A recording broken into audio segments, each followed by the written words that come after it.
So I'm not exactly sure how this thing works. I've never done one of these. Ba, ba, ba, ba. All right. So, Pastor John here. I hope you're all doing well this morning. I don't even know if anyone's here yet. I don't know if anyone's coming, but we'll have a good time no matter what. As I drink my coffee, I hope you all are having a good morning. Self-isolating. This is a strange world we live in.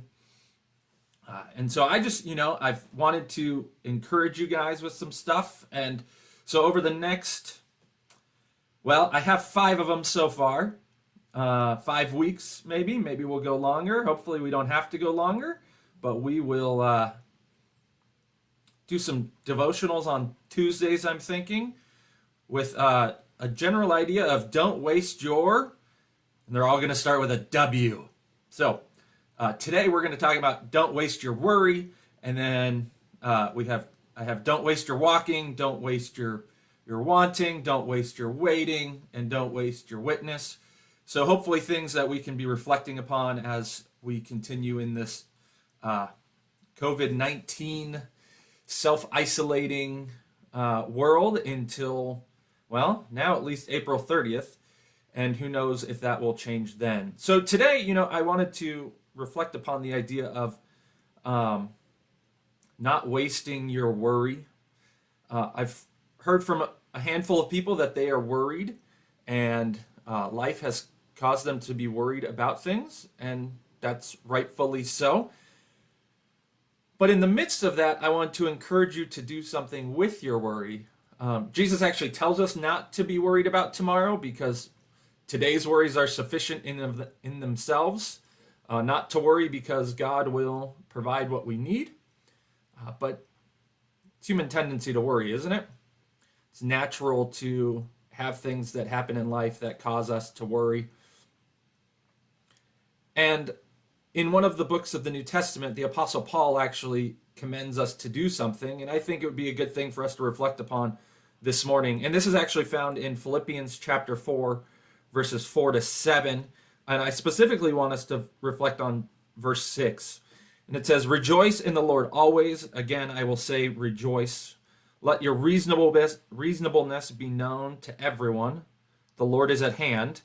Do not be anxious about anything, but in everything, by prayer and supplication with thanksgiving, let your requests be made known to God, and the peace of God, which surpasses all understanding, will guard your hearts and your minds in Christ Jesus."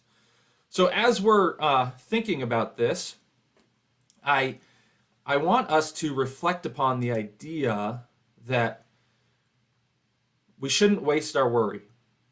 When we are worried about something, instead of just worrying about it, we should pray.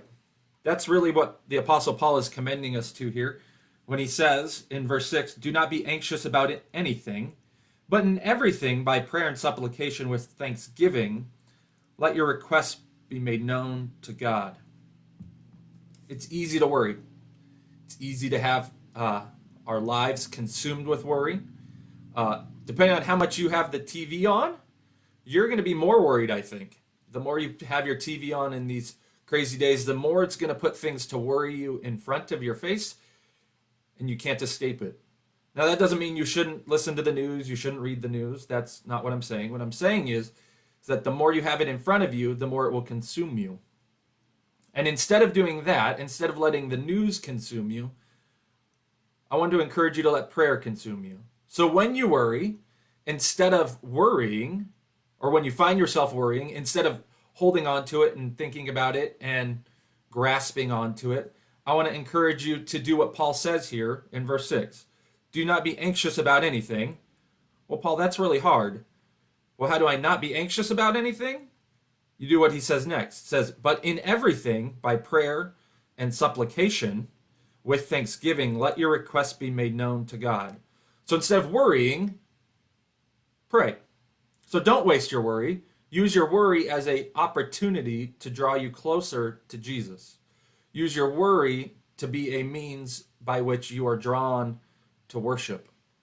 So when you are watching the news and something is said that makes you really start to worry, pray.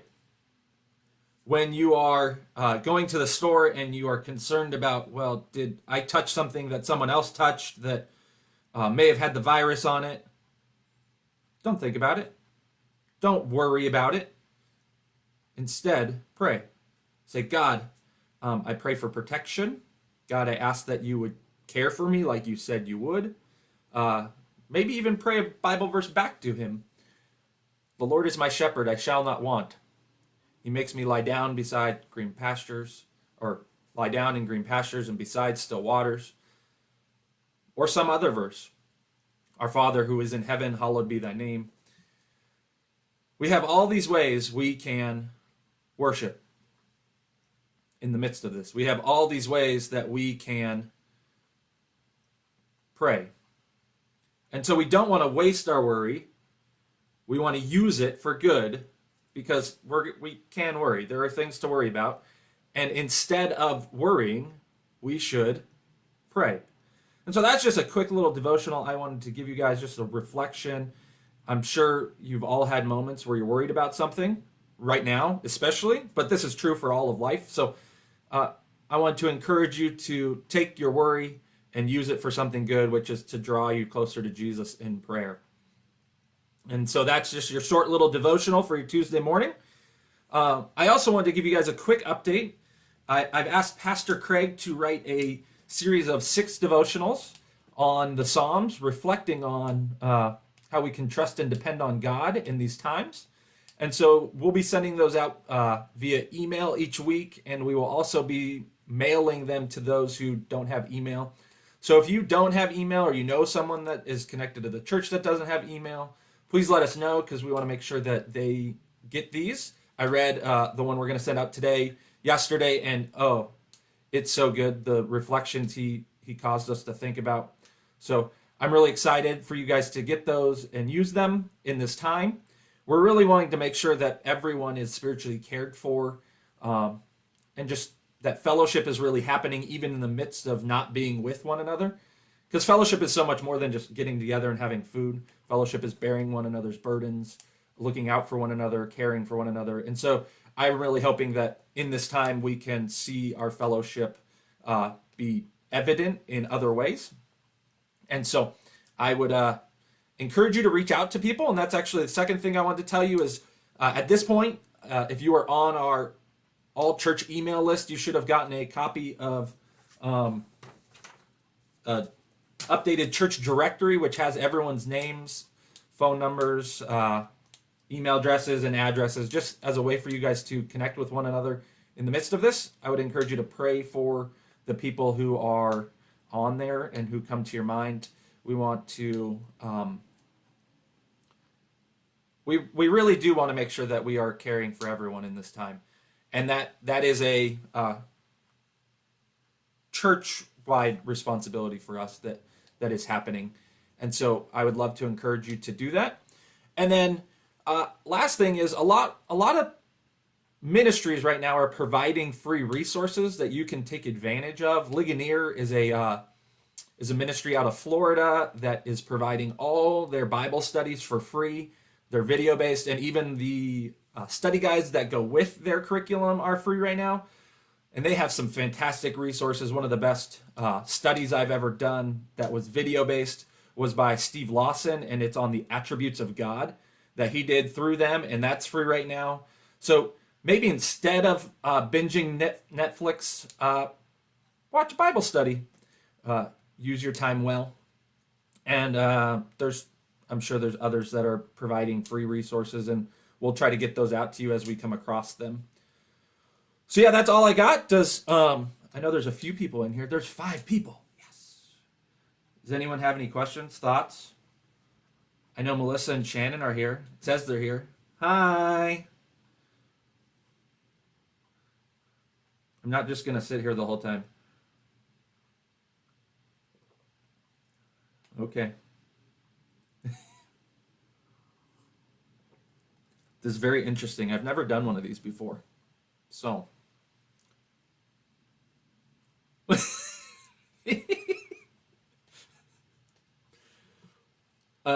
Okay. Well, I'm going to go then. Because this is where you're just looking at the screen, not talking to anyone. Hi, Shannon. Does anyone have any questions on anything? Any thoughts? I know it's weird you would type it in, so.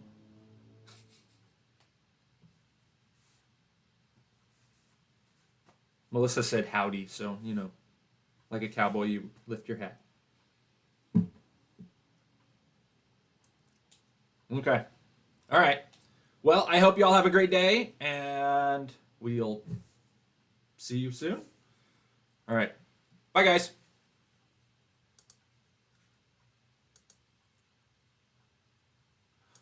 Hi, Marianne. Okay. Let's see. Oh, okay. See, I've never done this before, so I'm going to end the video.